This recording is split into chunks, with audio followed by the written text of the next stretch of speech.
Senhor presidente, senhoras e senhores senadores, nossos amigos que nos acompanham pela TV Senado, pela Rádio Senado, estamos aqui na sexta-feira, continuando o nosso trabalho.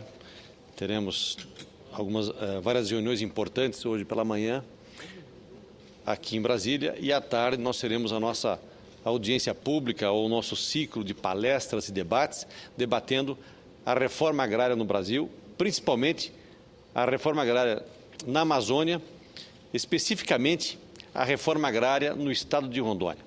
Nós estivemos em setembro em vários acampamentos, visitando os acampamentos, reunindo com aquelas pessoas que querem serem assentadas e nos propusemos a fazer uma audiência pública lá em Presidente Médici, onde está concentrado o maior número de assentamentos ou de assentados, de pessoas que querem ser assentadas e não estão conseguindo assentamento.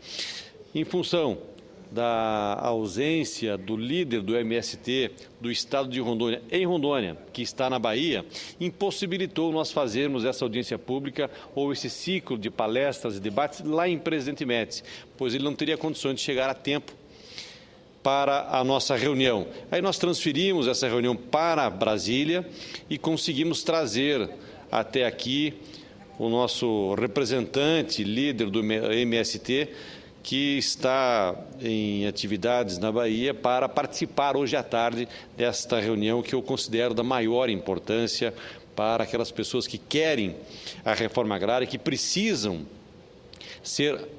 serem assentadas em novas áreas na região de Alvorada do Oeste, de Presidente Médici, enfim, em todo o estado de Rondônia. Mas o tema que me traz hoje aqui são outros, senhor presidente. A segurança pública no Brasil é uma das maiores preocupações da população brasileira. E, em virtude do aumento vertiginoso da violência, tem sido explorada e debatida pelas entidades governamentais e não governamentais no sentido de buscar uma solução que resolva essa questão. Um problema que, sem dúvida alguma, está entre as primeiras necessidades de qualquer ser humano brasileiro. Por esse motivo, as discussões em torno da proposta do novo Código Penal, elaborada por um grupo de juristas e que ora tramita no Congresso Nacional e reveste de grande importância, e quero previamente apontar algumas preocupações. Evidente que um debate dessa magnitude exige tempo e cautela, mas na primeira análise que fiz do documento enviado ao Congresso, posso dizer que teremos muito trabalho para reelaborar o texto e construir um novo Código Penal que possa trazer avanços para a sociedade brasileira, contribuindo de forma eficaz e complementar as políticas de segurança pública, tanto nacional quanto estaduais que estão em vigor. A alteração e reforma do atual Código Penal é uma necessidade urgente, visto que foi elaborado na década de 1940 e recebeu vários acréscimos e emendas que o desfiguraram. Portanto, nós precisamos rever todo o Código Penal e refazê-lo na sua totalidade. No entanto, este é um código que mexe com a vida das pessoas e lida com o bem-estar, o bem maior do ser humano, que é a liberdade. Portanto, precisamos ter cuidado na elaboração de uma legislação com rigor jurídico e com base no clamor da população. A sociedade brasileira não tolera mais a impunidade e tantos outros desmandos, mas não deve haver precipitação no novo Código. Questões com a descriminalização de algumas drogas, como a maconha, a liberação do aborto e a eutanásia, não podem ser tratadas da forma como estão no projeto apresentado ao Congresso. Os juristas mantiveram a prática do aborto como crime, mas permitem a realização em casos que impeçam a vida do bebê fora do útero ou a incapacidade psicológica da mãe para a maternidade, atestada por médico ou psicólogo. Isto é um atentado contra a vida. Por outro lado, a proposta abranda a criminalização do uso da maconha, o que com certeza tornará ainda mais larga a porta de entrada dos jovens no mundo das drogas e da criminalidade. Todas essas questões precisam de uma reflexão mais profunda do ponto de vista sociológico e cristão. Senhor presidente, para que possamos lutar em pé de igualdade com o narcotráfico, com o crime organizado, com a violência cotidiana, mais do que reformar o Código Penal, são necessárias medidas conjugadas como combate à corrupção nas polícias, no judiciário, criação de conselhos comunitários, investimentos em tecnologia para melhorar as investigações e ainda agilizar os processos judiciários. Acima de tudo, é mais que fundamental o investimento maciço no ser humano. Somente com a educação, principalmente a educação nos moldes que tanto almeja o PDT, com qualidade, com preocupação social e, principalmente, uma atenção especial com a família. É que poderemos começar a pensar em termos alguma chance nessa luta. É uma luta que nós precisamos nos unir. Toda a população brasileira, todos os segmentos da sociedade, governos federal, governos estaduais, governos municipais, mas principalmente o envolvimento da sociedade. Através da sociedade organizada, nós precisamos estar sempre unidos, juntos, para combater esse mal que é a violência no nosso país.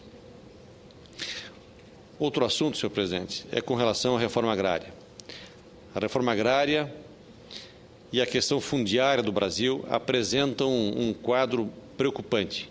Segundo dados do Instituto Nacional de Reforma Agrária, o INCRA, este ano que se encerra e no ano passado não foram bons para a reforma agrária brasileira.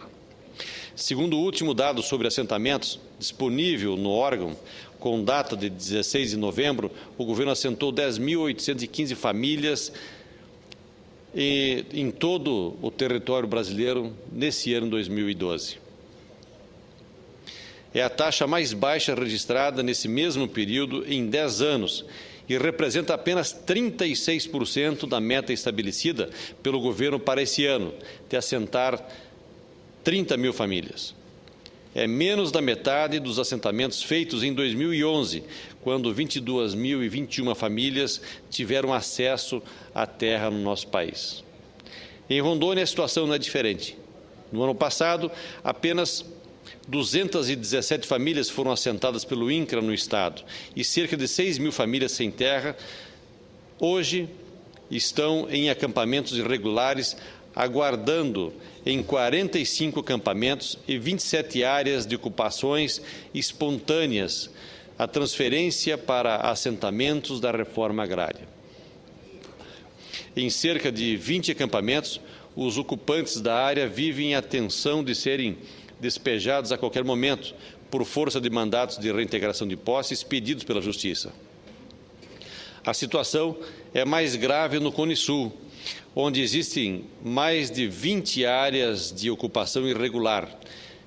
Em todo o Estado, são 130 áreas que apresentam algum tipo de conflito ou disputa pela terra. Conheço bem essa realidade.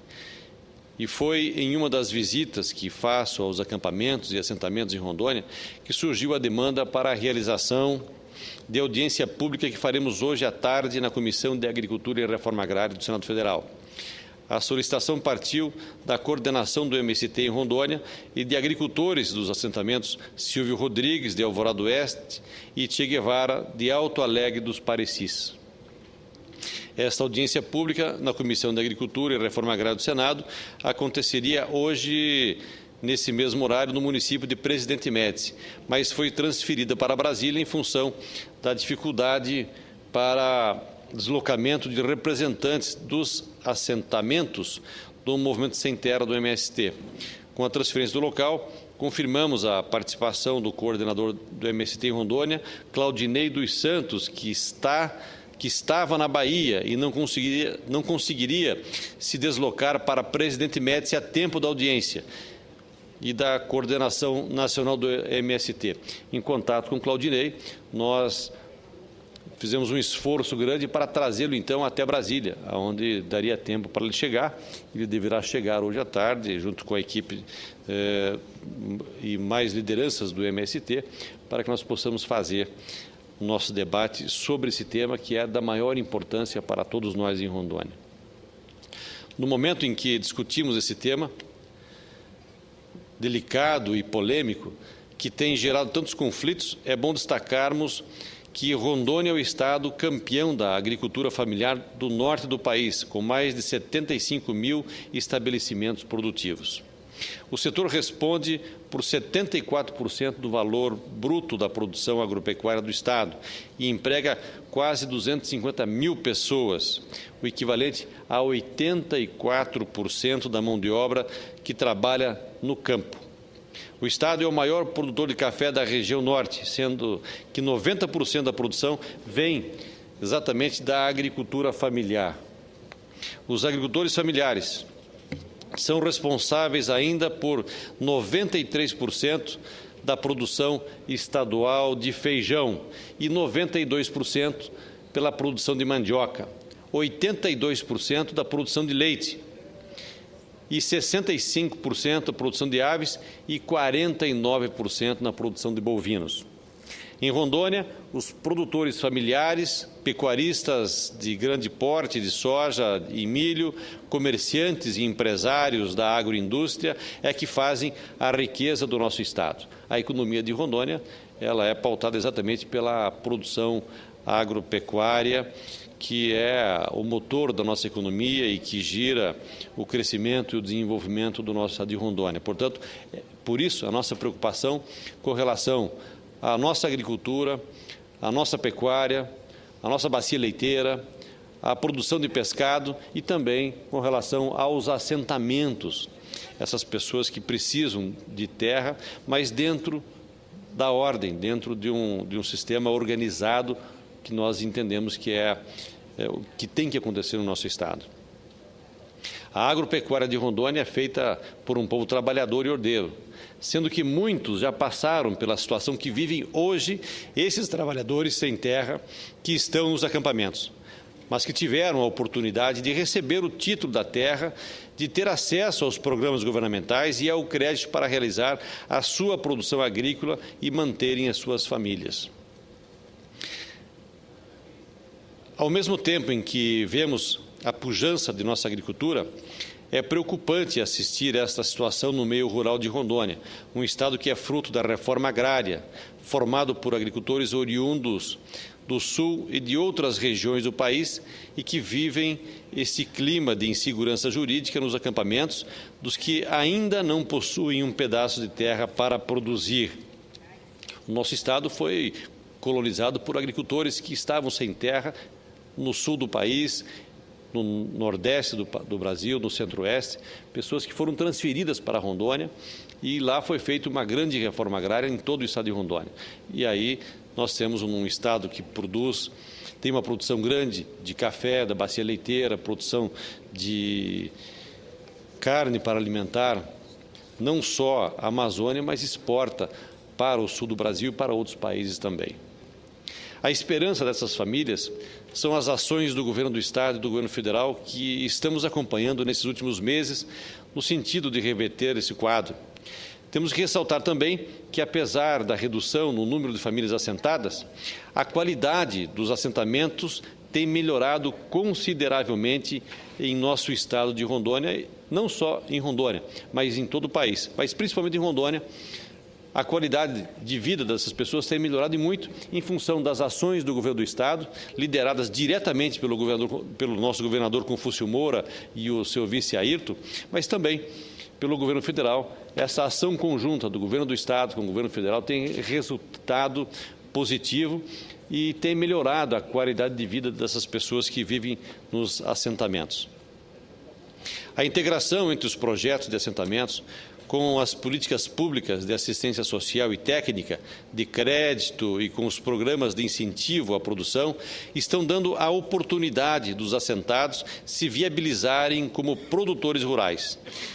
Esse é, sem dúvida, o grande diferencial dos projetos implantados nos últimos 5 anos. Em Rondônia, Uma parceria firmada recentemente entre o INCRA e o Governo do Estado abre uma boa perspectiva para a regularização dessas famílias. E o Governo Federal também tem anunciado medidas para avançar na reforma agrária e na regularização fundiária na Amazônia e em todo o nosso país. Mas, em especial, em Rondônia, o Governo do Estado tem atuado fortemente, tem acompanhado todos os assentamentos já feitos e os acampamentos que estão para serem assentados. Cabe ao Governo Federal, mas a ação do Governo do Estado tem sido muito positiva através do nosso governador, que tem feito um trabalho muito importante, juntamente com a Secretaria da Agricultura, todos os técnicos do governo, têm feito um bom trabalho. Preocupado com a questão de terras em Rondônia e visando desburocratizar e agilizar os pleitos que envolvem essa temática tão importante, apresentei o projeto de lei número 24 de 2010, transferindo as terras da União, as terras do governo federal para o estado de Rondônia. A exemplo do que já ocorreu no estado de Roraima e no estado do Amapá. Dessa forma, creio que o Estado teria mais autonomia para gerenciar essa questão e equacionar os problemas que hoje está totalmente nas mãos do governo federal, exatamente porque as terras elas são de propriedade da União. Através desse projeto, nós entendemos que se passarmos para o Estado o direito das terras, eu tenho plena convicção que os assentamentos poderão acontecer com mais regularidade, com mais rapidez, e nós teremos uma reforma agrária mais rápida no estado de Rondônia. Essa é a grande expectativa que nós temos. Ontem, nós tivemos uma audiência pública para discutir a situação das rodovias brasileiras utilizadas para o escoamento da produção agrícola. Esse foi o tema das discussões da audiência pública promovida pela Comissão de Agricultura e Reforma Agrária na manhã desta quinta-feira, dia 29, com a participação do secretário de Política Nacional de Transporte do Ministério dos Transportes, Dr. Marcelo Perrupato e Silva, que reconheceu que a nossa estrutura rodoviária está muito aquém das necessidades para mantermos o ritmo de crescimento de nossa produção e a competitividade do setor agropecuário no mercado internacional. O custo Brasil é muito grande, exatamente em função da falta de estrutura, da falta de condições de escoamento da nossa produção agropecuária brasileira. O custo transporte decorrente das condições das rodovias brasileiras ainda é hoje uma carga pesada para os nossos produtores, implicando na manutenção do chamado custo Brasil em patamares elevados, em comparação a outros países, prejudicando nossa competitividade e dificultando nossa meta de nos tornarmos o maior produtores de alimentos do mundo. Esse é o grande desafio que nós temos. Desde a década de 70, que a fronteira agrícola brasileira tem se expandido para o centro-oeste e para o norte do país. Mas a infraestrutura para atender os produtores e o mercado regional não tem crescido na mesma proporção, limitando o crescimento de toda essa região e contribuindo para o aumento dos custos de produção e dos produtos. O mesmo ocorre nas regiões pioneiras e tradicionais de nossa agricultura, que contam com uma malha rodoviária sucateada e estrangulada, que não suporta mais a grande quantidade de carretas que escoam a safra do agronegócio. Aliás, as carretas têm aumentado e muito o seu tamanho e a sua capacidade de transporte, e isso também tem afetado a qualidade das nossas rodovias brasileiras. Reconhecemos o esforço e os investimentos que estão sendo feitos pelo governo do Estado, do governo federal, mas constatamos que eles não acompanham o crescimento da agroindústria e da economia brasileira. O Brasil está em 104º lugar no ranking internacional de qualidade de infraestrutura, segundo o levantamento divulgado pela Confederação Nacional da Agricultura. Entendo que não há como o país sustentar seu desenvolvimento sem uma rede de transportes intermodais de primeira categoria. Mesmo com o crescimento dos investimentos nos últimos anos, por meio do PAC, o Brasil investe sequer 1% do PIB em infraestrutura, como chegamos a sugerir por meio de projeto de lei que está tramitando nessa Casa. Portanto, esperamos que a situação melhore nos próximos anos, principalmente nesse ano 2013. Temos que reconhecer a atenção especial que o Ministério do Transporte tem dedicado ao Estado de Rondônia. Depois de muitos anos de luta, finalmente conseguimos iniciar a recuperação ou a restauração da BR-364 no Estado de Rondônia, no trecho em que liga Vilhena até Porto Velho, e fazer as travessias urbanas das principais cidades do Estado, cortadas por essa rodovia, como, por exemplo, a travessia urbana da cidade de Paraná, que acontece em ritmo acelerado e com uma excelente qualidade na sua execução, que está em pleno vapor, com as obras num ritmo acelerado e de boa qualidade. É esse mesmo ritmo que queremos ver ao longo de toda a rodovia, com a mesma qualidade, para que a espinha dorsal do nosso Estado possa sustentar por muitos anos o nosso desenvolvimento e o nosso crescimento. Na audiência de ontem, o secretário da Política Nacional de Transportes do Ministério de Transportes, Dr. Marcelo Perrupato e Silva, afirmou que, do ponto de vista financeiro, não vê problemas para que o Brasil efetivamente desenvolva o programa de melhorias no setor. Ele admitiu, no entanto, há dificuldades de gestão. Tivemos problemas graves de gestão que desmantelaram a estrutura dos nossos principais órgãos executores.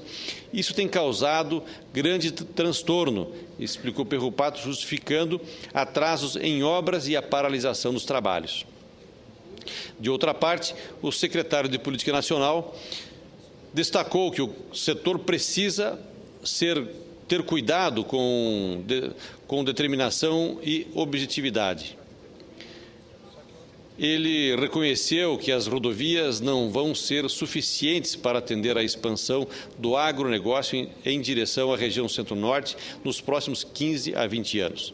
E disse que o governo pretende investir no uso de hidrovias e ferrovias, como a Ferrovia de Integração Centro-Oeste, que é importante e estratégica para todo o país. Nós esperamos, e já consta no PPA 2012-2015, essa ferrovia chegar até Porto Velho nos próximos 4 ou 5 anos. Essa é a grande expectativa nossa, de todos nós em Rondônia, pois a BR-364 não suportará transportar toda a produção agrícola do Estado de Rondônia e também do Estado do Mato Grosso, que se utiliza dessa BR para chegar até a hidrovia do Madeira em Porto Velho, onde ganha o rio e ganha os oceanos. Nós esperamos realmente que aconteça esta obra tão importante, que é a ferrovia ligando até Porto Velho, ou ligando Porto Velho a toda a malha ferroviária brasileira. O secretário também confirmou a restauração de 3 lotes da BR-364, que deve ocorrer entre 2013 e 2014, com um orçamento de 330 milhões de reais. Além disso, Perrupato garantiu a execução de 1.200 metros da ponte sobre o rio Madeira, na localidade de Ponta do Abunã, com investimento previsto de 170 milhões de reais. Apesar de o cronograma do PAC prever a conclusão da obra para 2016, o representante do Ministério do Transporte afirmou, durante a audiência desta quinta-feira, que irá agilizar o início dos trabalhos. Também estão asseguradas as obras das travessias urbanas dos municípios de Presidente Médici, Pimenta Bueno, Ouro Preto do Oeste, Candeia do Jamari, Vilhena e Ji-Paraná, que já está em andamento. Nós estivemos ontem à tarde numa audiência com o general Frache, diretor do DENIT, onde ele coloca as grandes preocupações com relação às licenças ambientais para essas obras. Licenças ambientais que têm atrapalhado e muito a execução das obras, como, por exemplo, a nossa BR-319, que liga Porto Velho a Manaus, no estado do Amazonas. É a única rodovia, senhor presidente Mozarino Cavalcante, Vossa Excelência conhece muito bem essa rodovia e sabe da importância que tem para o nosso estado de Rondônia, como para o estado de Vossa Excelência, o estado de Roraima. É a única ligação que existe por terra do seu estado, o estado do Amazonas, com o centro do nosso país e está paralisada já há muitos anos, há mais de 10 anos. Essa estrada não há trafegabilidade.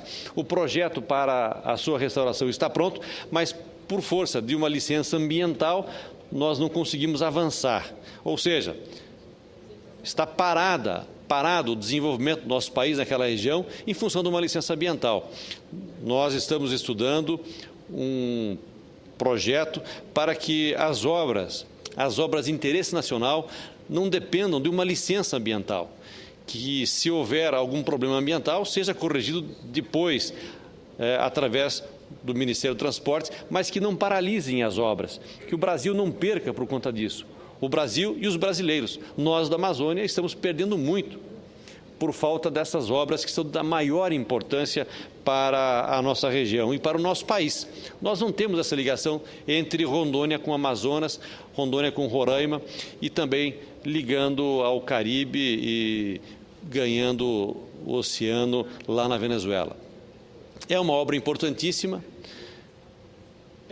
faz parte do desenvolvimento da região amazônica e que está paralisada já há muitos anos, exatamente por falta de uma licença ambiental. Nós precisamos rever essa situação. Nós não podemos deixar estradas importantes. Essa é só um exemplo, mas nós temos também estradas no Rio Grande do Sul, Santa Catarina, que estão paralisadas em função de licenças ambientais. Nós temos que rever essa situação e nós estamos apresentando na próxima semana um projeto de lei que venha conciliar o crescimento do nosso país através de obras importantes com a nossa preocupação ambiental, com a nossa responsabilidade ambiental. Isso não quer dizer que nós não tenhamos que nos preocupar com as questões ambientais. Temos que nos preocupar, sim. Temos que repor algum dano que porventura venha a causar essas obras, mas nós não podemos parar o crescimento e o desenvolvimento do nosso país, porque todos cobram de nós, senadores, todos cobram do governo federal ações com relações à infraestrutura, ações com relações ao aumento da malha rodoviária, a malha ferroviária e as rodovias também, mas nós não podemos deixar todas essas obras paralisadas em função de falta de licenças ambientais. Nós vamos estudar, me comprometi ontem com o general Frasch de fazer um estudo, aliás, quero mais uma vez aqui cumprimentar o general Frasch pelo seu trabalho que faz à frente do DENIT, ele e toda a sua equipe, nesse novo DENIT, que dá um ritmo diferente para os trabalhos, o DENIT que tem uma responsabilidade muito grande com as nossas rodovias, e que está sendo prejudicado exatamente por falta dessas licenças ambientais. Nós continuaremos a acompanhar todas as ações que estão acontecendo no DENIT, no Ministério do Transportes, com relação à implantação, senhor presidente, das nossas rodovias, das nossas ferrovias e também das hidrovias. É o ponto, eu diria que é um ponto nevrálgico que nós temos no nosso país hoje, é a falta de investimento na infraestrutura. E nós, aqui no Senado, já sempre, todo ano, nós destinamos grandes valores para a infraestrutura brasileira. E esses orçamentos não são executados exatamente por questões de gestão, e gestão que hoje está sendo bem feita no Ministério do Transportes, pelo ministro Paulo Passo, e também no DENIT, pelo general Frasch. Portanto, eram essas as minhas colocações, e convidando aquelas pessoas que queiram participar na nossa audiência pública hoje à tarde, poderão fazê-lo através das redes sociais do Senado e também no 0800, enviando perguntas, sugestões para a nossa audiência pública sobre reforma agrária brasileira, em especial reforma agrária na Amazônia, direcionado à reforma agrária no estado de Rondônia. Quem quiser participar, a partir das 14 horas aqui de Brasília, às 12 horas na Amazônia, às 12 horas em Rondônia, às 12 horas no Amazonas, às 12 horas em Roraima, às 12 horas no estado do Acre, poderão fazê-lo através das redes sociais. Muito obrigado, senhor presidente. Ao cumprimentar Vossa Excelência pelo importante tema, e vocês têm razão, enquanto o país não pensar a Amazônia de maneira prioritária, nós estaremos sempre de costas para a maior parte do país. A Amazônia sozinha representa 51% do território nacional E, infelizmente, situações como essa que vocês citam estão aí há décadas dependendo de soluções.